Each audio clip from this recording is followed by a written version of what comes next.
Salmo de número 130. Irmãos, a Bíblia diz assim: quem achou?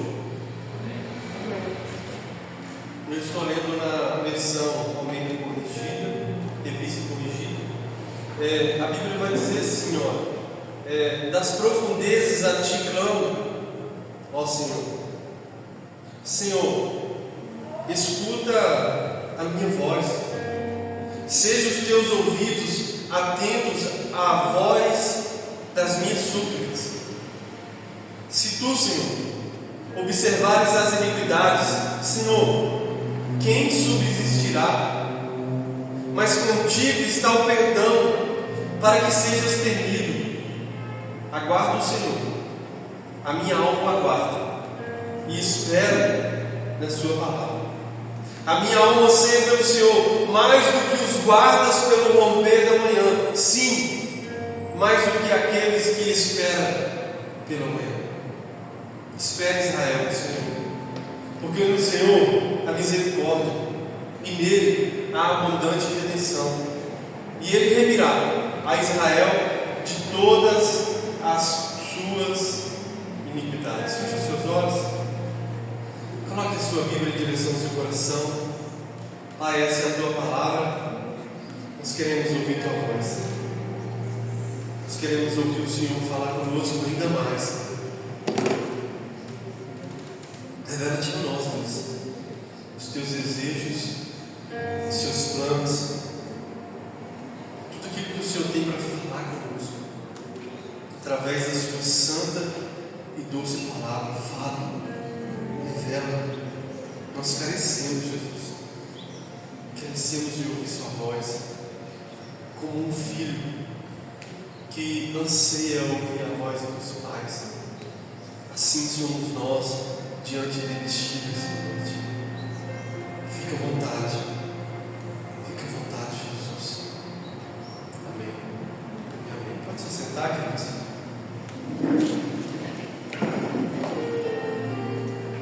Irmãos, como eu falei, nós vamos meditar nesses versículos nesse dia de hoje. Salmo de número 130. Salmo que ao longo dessa semana eu meditei muito nele. Deus ele falou muito no meu coração. Eu gostaria que, em nome de Jesus, Deus possa falar com o seu coração também. Hoje eu quero falar sobre a esperança do perdão. Inclusive, esse também é um título dado a esse salmo, porque o salmista ele começa dizendo, olha, acompanhe comigo aí, por favor. Ele começa dizendo, olha, das profundezas a ti clamo, ó Senhor. Irmãos, olhando para esse início desse salmo, a gente já pode refletir e entender que todos um dia, em algum momento existencial, pode chegar em um lugar profundo, cair em algum abismo existencial. E seja qual for o abismo, irmãos, eu quero de antemão já dizer para você, seja qual for a profundeza que essa pessoa pode chegar, uma coisa eu tenho aprendido, que nós podemos clamar a Deus e Ele ser ouvido. Não existe lugar, entenda algo, não existe lugar aonde Deus não pode alcançar uma pessoa. Não existe. Nós iniciamos o culto falando o Salmo de número 90, versículo 1 e 2, onde Moisés fala, Senhor, versículo 2, de eternidade a eternidade tu és Deus. Mas o Salmo de número 139, o salmista vai dizer assim, olha, aonde me irei da tua presença? Para onde eu vou fugir da tua presença? Se eu subir aos céus, ali tu estás. Se eu fizer a minha cama no Seol ou no inferno, ali também o Senhor está. Então, irmãos, esse versículo nos mostra o salmista dizendo, olha, das profundezas a ti clamo, ó Senhor. Se nós formos olhar para a Bíblia, irmãos, nós vamos ver inúmeras pessoas que esteve nesse lugar abismo existencial, uns físicos e outros internos. Isso acontece até conosco, sim ou não? Quantas vezes, irmãos, eu não escuto nada de ninguém, quantas vezes eu estou mal, e as pessoas que estão perto de mim sabem disso, que eu não escondo, às vezes pergunto como é que você está, e eu fico maquiando minha vida para ninguém, irmãos. Hoje eu estou mal, eu falo, sabe, eu estou mal, porque eu não preciso estar bem todos os dias. E muitas das vezes nós estamos assim, como esse salmista, ainda que seja um dia, ainda que seja uma hora, ainda que seja poucas horas, mas muitas das vezes nós nos encontramos assim, a Ti, Senhor, das profundezas. Eu clamo. Por que não lembrar lá de Elias, né? Em 1 Reis capítulo 19, que a Bíblia fala que ele tinha vencido os 400 profetas de Baal. Você conhece essa passagem? Depois disso, Jezabel, que era a personificação de Satanás naquela época, ela o ameaçou. E a Bíblia fala que, olha isso, aquele homem que havia vencido 400 profetas de Baal, por causa de uma ameaça de uma mulher, caiu em um estado emocional e existencial e pediu a morte. Senhor, basta, eu quero morrer. E Deus alcançou a vida dele, Deus transformou a vida dele.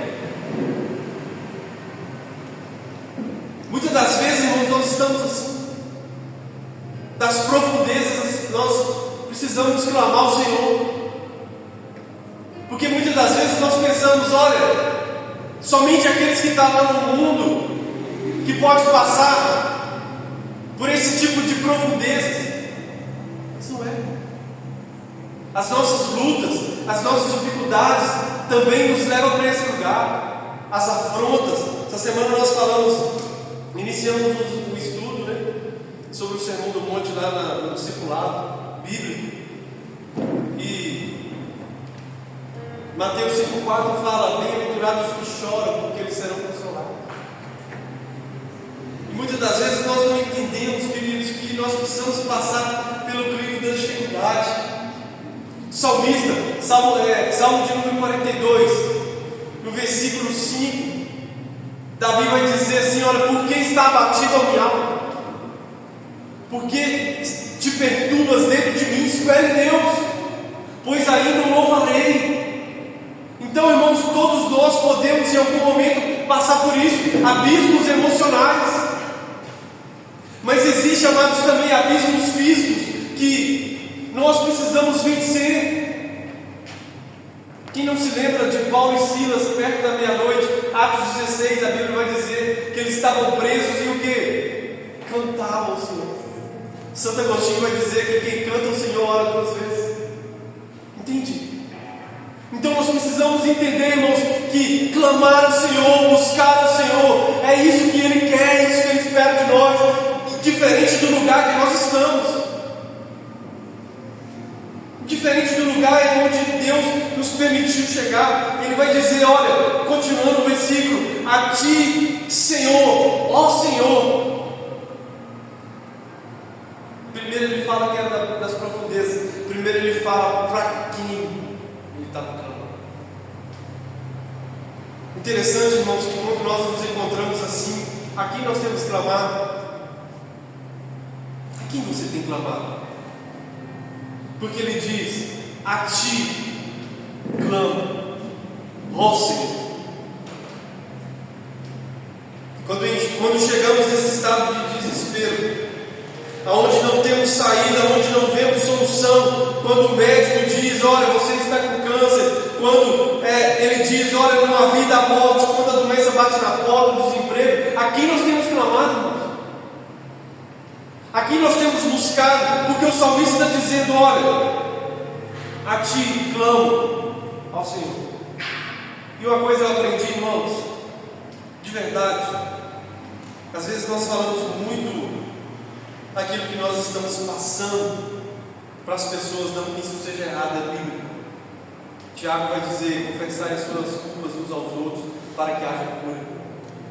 Nós temos que compartilhar, sabe, nossas vidas, né? Essa comunhão com pessoas que Deus coloca no nosso caminho, mas acima de tudo nós temos que falar com Deus.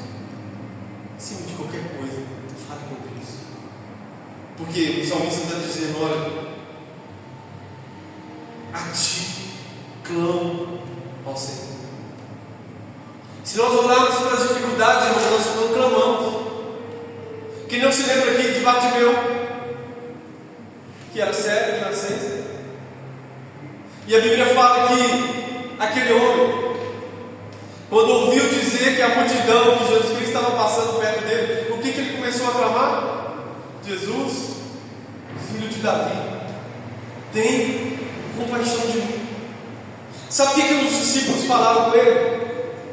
Olha, não incomode mais o mestre.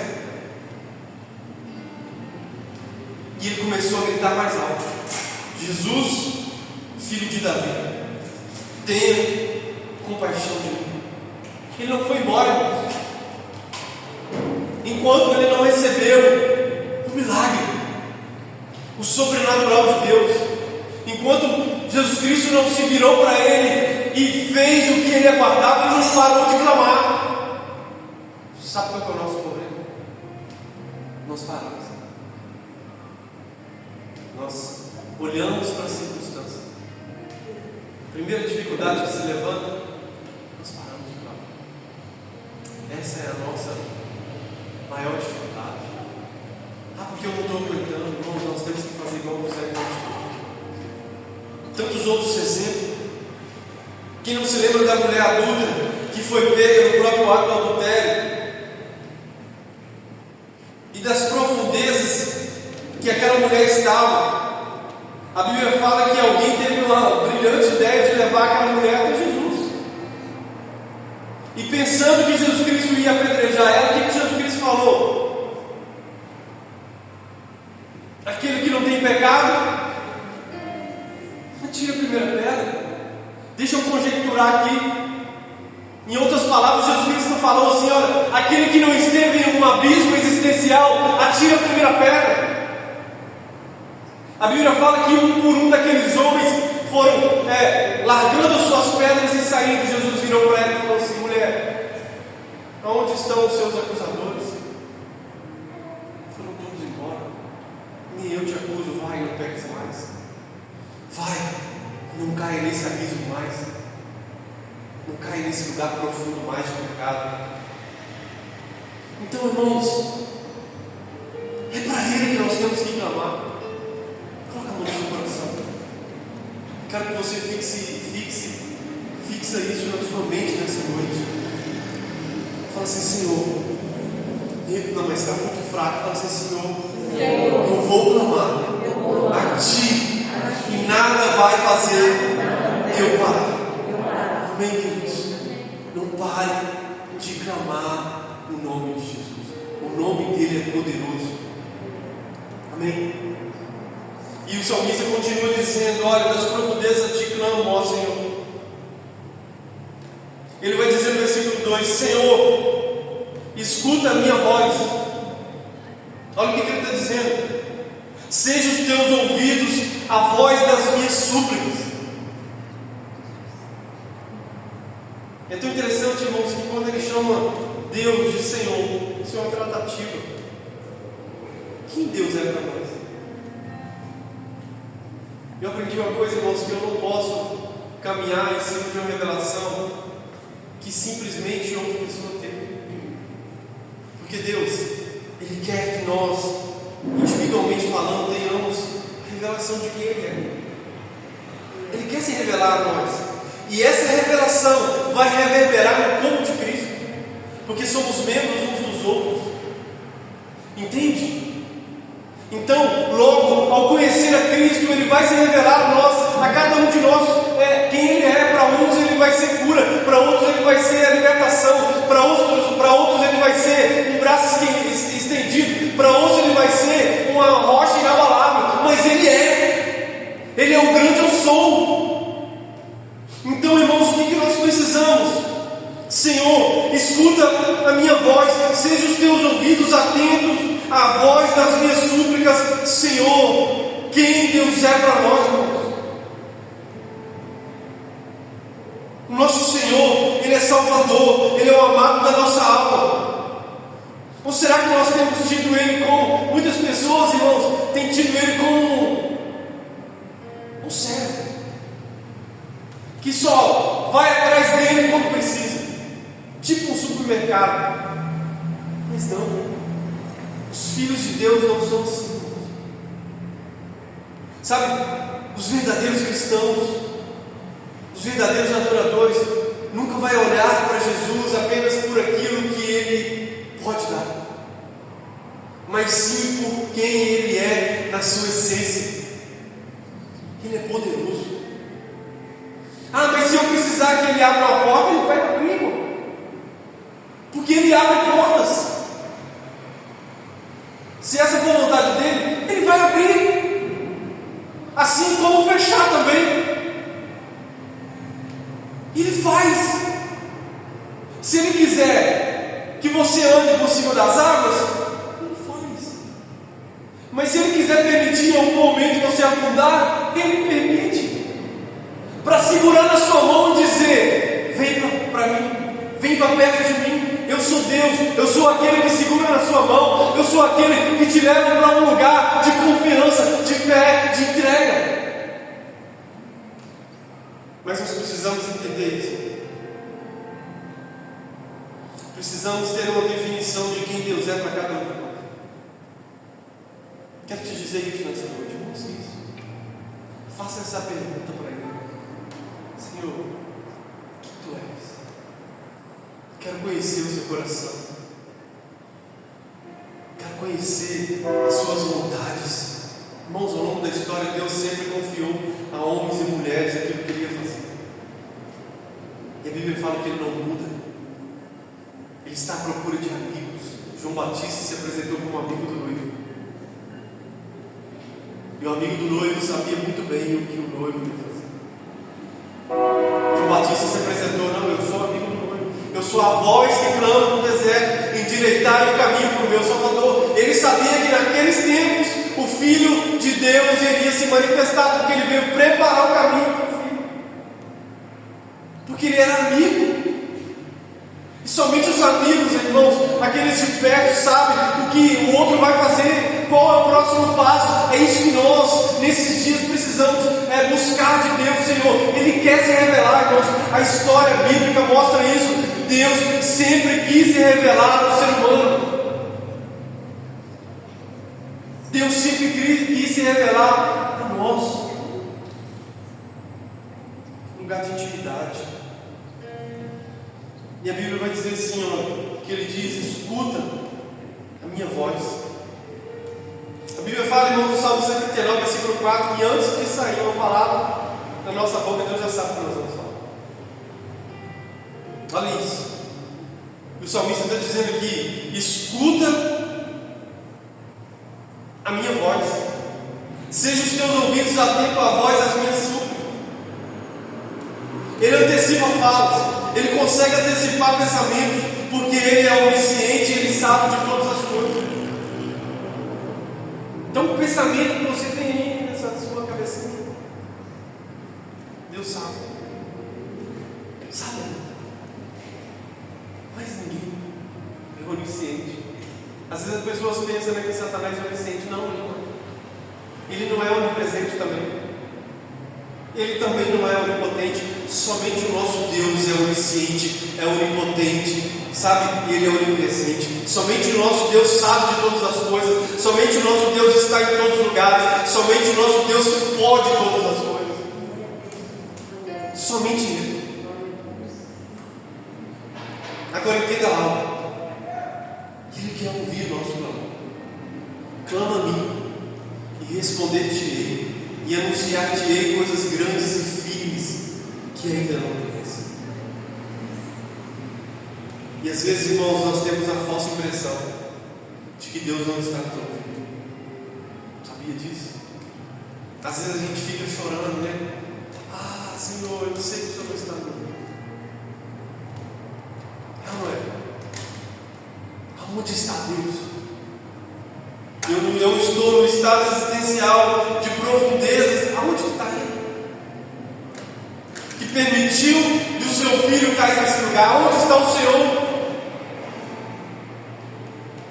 Isaías 59, versículo 1 vai dizer que os meus ouvidos não estão tampados para que não possam ouvir.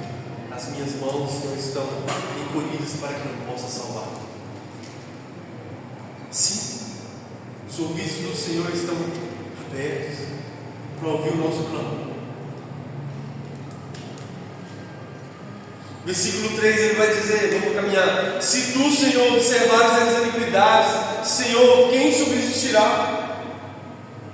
Irmãos, como vamos justificar nossas iniquidades? O Senhor é santo e nós carecemos da sua purificação, sim ou não? Diante de Deus não conseguiremos, irmãos, alegar falta de culpa. Quem de nós vai chegar diante de Deus e falar: Senhor, eu não tenho culpa?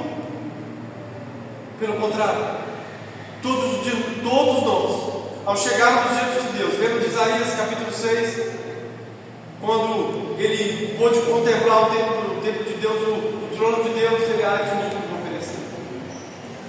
Porque ninguém que consegue colocar os olhos em Deus não vai conseguir fazer instantaneamente uma auto-reflexão de quem Ele é. Porque Deus é santo, nós somos pecadores, somos falhos. Então a Bíblia está dizendo: olha, quem diante de Deus vai conseguir falar que não tem? É isso que o salmista está dizendo. Se Deus evidenciar por completo aquilo que erramos, em que erramos, não teremos esperança. Irmãos, se Deus quisesse evidenciar tudo que nós erramos, eu não sei você, mas eu também erro. Nós, irmãos, todos os dias falhamos. Que nem eu falo com os irmãos, não é pecado moral, são duas coisas diferentes. Pecado moral é aquele que você está inserido nele e você não faz nada para sair dele. Você tem aquilo como um pecado de estimação, então aquilo se torna iniquidade, e posso te dizer que nem tem perdão. Porque quando você não identifica que aquilo ali é um pecado, então não tem perdão. Porque só há perdão naquilo que você identifica e pede perdão para ele sempre. Então vejam bem, queridos, o que eu quero que nós entendamos é que somente Ele pode nos perdoar. 1 João capítulo 1, versículo 9: se confessares os seus pecados, Ele é fiel e justo para te perdoar e te purificar de toda injustiça. Somente Jesus pode fazer isso, nos purificar, nos perdoar, arrancar de nós todo o pecado. E olha o que o salmista está dizendo: se o Senhor observar, versículo 3, as iniquidades, Senhor, quem vai conseguir ficar de pé? Quem? Por isso que Ele enviou o seu Filho, por isso que Ele entregou a Cristo Jesus. Quem está entendendo, diga amém. Versículo 4 vai dizer: mas contigo está o perdão, para que seja temido. Irmãos, o temor só está com aquele que tem o poder. Você nunca vai ver uma pessoa ser temida se aquela pessoa se auto-identifica como uma pessoa fraca. E aqui Davi, ele está dizendo, o salmista está dizendo: olha, somente em ti está o perdão, por isso tu és temido. Por isso que o nosso temor é grande. De fato, irmãos, nós temos que ter esse temor a Deus. E esse temor aqui, irmãos, não está ligado a ter medo. Esse temor aqui está ligado a ter respeito máximo, a ponto de se envolver com aquilo. Isso é o temor que a Bíblia fala. Bíblia. Então guarde isso no seu coração. O temor está com Ele, porque Ele é poderoso. E quem pode perdoar se não a Deus? Quem disse para as pessoas quando curava elas: vai, seus pecados estão perdoados? Quantas pessoas que a gente vai ver na Bíblia que Jesus Cristo curou, libertou, transformou, e Jesus Cristo, ao fazer, Ele falava: vai, seus pecados são perdoados. Porque somente Ele podia fazer isso. As pessoas queriam acusar, o homem queria acusar. Jesus Cristo: vai, seus pecados são perdoados. Versículo 5: aguardo o Senhor, a minha alma aguarda e espera na sua palavra. Aqui o salmista está dizendo, irmãos, que aguardar o Senhor, não somente o externo, o retorno, né? A segunda vinda, assim como nós todos precisamos aguardar. Mas ele está dizendo num ponto interessante. Ele diz: olha, a minha alma espera o Senhor. Internamente eu espero o Senhor. Irmãos, em quem internamente você tem esperado? Em quem está a sua confiança? Será que nós podemos dizer assim: olha, a minha alma aguarda no Senhor nesse dia de hoje e espero na sua palavra? Precisamos aprender a aguardar no Senhor. Ele sempre tem uma resposta para cada um de nós. Para cada dificuldade que enfrentamos, Deus sempre irá se mostrar como um pai que não abandona os seus filhos. Para cada dificuldade, Ele sempre se mostra. Aguardar no Senhor e não lutar com as nossas próprias armas, com o nosso falso braço forte. Aguardar no Senhor é confiar plenamente que Ele vai se levantar em nosso favor e que, assim como Ele operou no passado, Ele continua operando porque Ele é Deus. Isso é aguardar no Senhor. Ele só mão para Ele e fala assim: Senhor, eu vou aguardar em Ti. Vou aguardar em Ti. Meus irmãos, eu quero te dizer isso nessa noite. Que sua alma possa aguardar em Deus. Bem, todos os dias, guarde Ele. Ele é poderoso. Ele é digno do nosso interno estar firmado nele. É isso que o salmista está dizendo: olha, eu aguardo o Senhor, a minha alma aguarda nele. No versículo 6, ele vai dizer: a minha alma anseia pelo Senhor. Irmãos, quanto que a nossa alma anseia por Ele? Porque, irmãos, eu vou te falar uma coisa: olha, nós, ao longo da nossa caminhada, às vezes nós nos perdemos em ansiar pelas coisas desse mundo. Sabia disso? Muitas pessoas se perdem por ansiar demais pelas coisas desse mundo. E o salmista está nos ensinando: olha, a minha alma anseia pelo Senhor, mais do que os guardas pelo romper da manhã. Eu trabalhei à noite, há alguns anos, e eu ficava doido. Quem que já trabalhou à noite? Deixa eu ver. Irmãos, vocês vão concordar comigo, né? Quem já trabalhou à noite? A gente fica maluco, querendo que amanhã chega, não é? E olha no relógio, e amanhã vai chegar. Quando chegar, o meu horário lá era de 10h48 até 6h18. Na hora que dava 6h18, era só porque eu sabia que eu ia descansar. Olha o que o salmista está dizendo: a minha alma anseia pelo Senhor, mais do que os guardas pelo romper da manhã. Sim, mais do que aqueles que esperam pela manhã. E tão interessante, irmãos, que eu aprendi uma coisa na minha vida. De hoje eu estava até conversando com o Fernando sobre isso. Que às vezes o que a gente precisa é de uma manhã. Às vezes o dia está mal. Aí passou aquele dia, chegou a manhã do outro dia, parece que zerou. Entende? Interessante porque Lamentações de Jeremias, capítulo 3, versículo 21, se eu não me engano, ele vai dizer que as misericórdias do Senhor se renovam sobre a nossa vida todas as manhãs. E elas são as causas de nós ainda não termos sido consumidos. O que nós precisamos, irmãos? Salmo 34, 18 ou 19. O choro pode durar uma noite, mas a alegria vem pela manhã. Ai, irmãos, às vezes o que a gente precisa é de uma manhã. é de confiar nele. Senhor, eu acredito em Ti, que pela manhã, irmãos, pela manhã, Ele é poderoso. Ele é poderoso. Sabe, às vezes a nossa vida é assim. Às vezes essa noite, essa profundeza de noite, dura por meses, anos, dificuldades, mas essa manhã, sabe, eu gosto de presenciar o amanhecer, não é falar. Eu gosto de presenciar o amanhecer. Você já viu como o amanhecer ali, ele expulsa a noite? A noite não consegue negociar.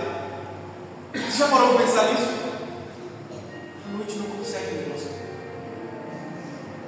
Porque o sol, ele vem nascendo sobre os montes.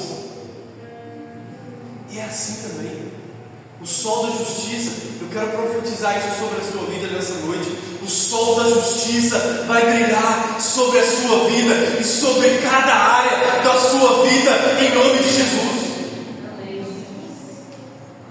Tudo aquilo que é trevas, tudo aquilo que é noite, Deus vai trazer sol para esses lugares. Queridos, é isso que Ele faz. É isso que Ele faz, irmãos.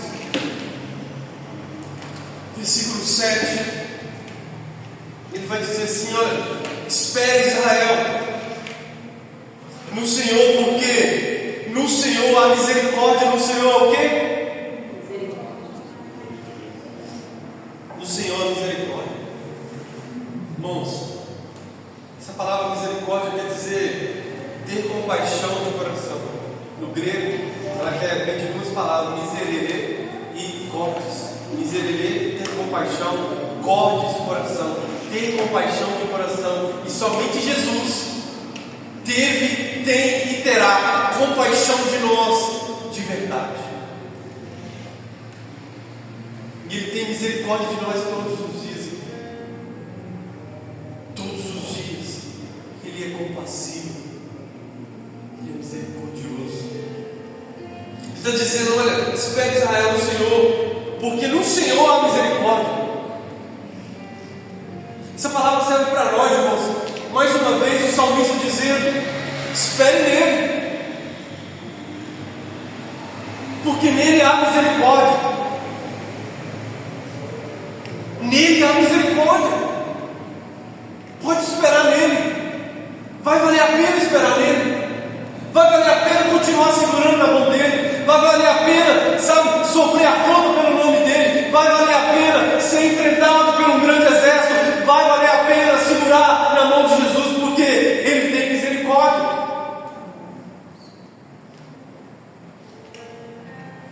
Irmãos, que Deus tenha misericórdia de nós, amém? Que Deus tenha misericórdia de cada um de nós. Todos os dias, agradeça a Ele pelas misericórdias. Pela manhã, irmãos, nenhum de nós é para estar aqui. Nem certo. Eu sou testemunha. Nenhum de nós. Se a senhora não era para estar, imagine eu.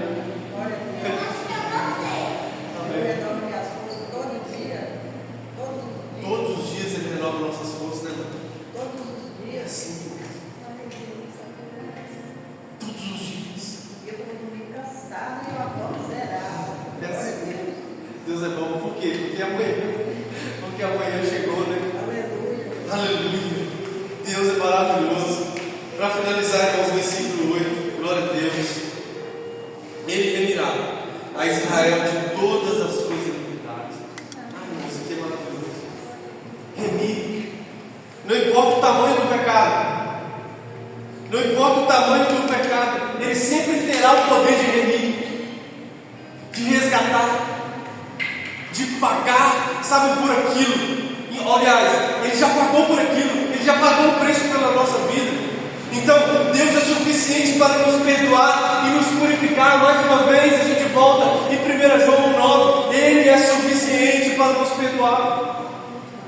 O ato de remissão é resgate, irmãos. Estávamos condenados pelo pecado, estávamos longe de Deus, mas aprove Deus que na plenitude dos tempos enviou seu Filho. Para quê? Para morrer no meu e no seu lugar, a fim de que nós possamos ter livre acesso ao Pai. O véu do tempo se rasgou. E o véu do tempo se rasgou porque não precisaria mais de alguém saber daquele limite. Véu quer dizer limite. Até aqui alguém poderia ir, depois do véu mais ninguém poderia ir, a não ser o sumo sacerdote.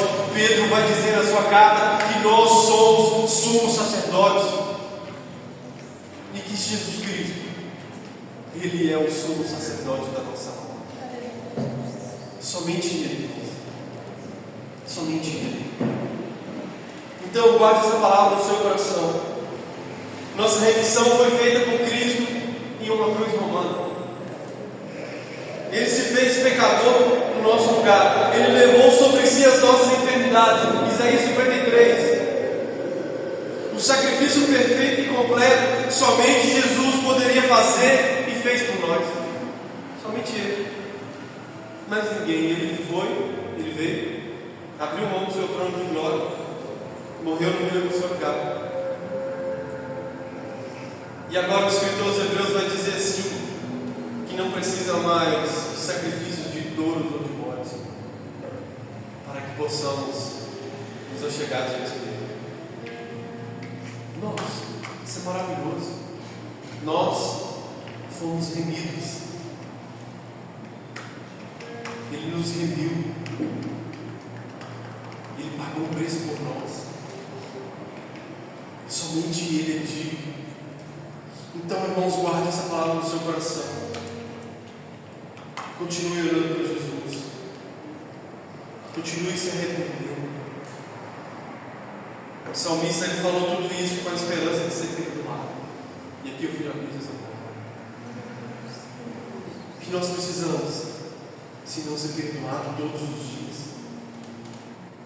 Como um filho que não quer viver distante do seu pai. Assim somos nós. Nós não podemos viver longe dele, longe da sua graça, longe do seu perdão, longe da sua misericórdia, longe do seu amor. Não, nós não queremos. Nós queremos estar perto. Senhor, porque a Bíblia vai dizer: perto está o Senhor daqueles que têm o coração quebrantado, e salva os contritos de espírito. Então, irmãos, Deus ele não está hoje, como diz a canção, Ele é Deus de fé. Às vezes nós pensamos: olha, estou longe dele, das profundezas a ti clamo, Senhor, mas Ele está perto. Eu já contei aqui várias vezes, um dia eu clamei ao Senhor no fundo de uma cela. Eu falei: Senhor, o Senhor está aqui? E Ele falou assim comigo: até aqui eu estou. Não existe lugar onde eu não possa estar. Naquele dia, Ele segurou na minha mão. Sabe, irmãos, é assim. E Ele falou assim: olha, eu quero que você continue segurando na minha mão, porque eu tenho uma obra para fazer na sua vida. Sou eu que te liberto, sou eu que te salvo, escrevo o seu nome no livro da vida. Sou eu que te transformo. Irmãos, o que mais nós precisamos? Se não ter a certeza, Livinha, de que o nosso nome está lá, escrito no livro da vida. Os nossos olhos não estão nas coisas que se perecem. O que pode enumerar? Irmãos, enumera aí o que você pode buscar que perece, tudo, humanamente falando. Mas o nosso nome estando lá, não. O nosso nome precisa estar lá. O seu nome precisa estar lá. Eu não posso ter algo que chegue diante de mim internamente e fala: olha, você não é mais filho, porque você pecou. Pelo contrário, eu tenho que ter uma certeza dentro de mim: eu continuo sendo filho porque Ele me perdoou. Eu continuo sendo filho porque o sangue dele é suficiente, porque Ele continua em mim, porque Ele continua a perdoar. O mesmo Deus que perdoou no passado, o mesmo Deus que está aqui para perdoar você, para perdoar nosso ruim.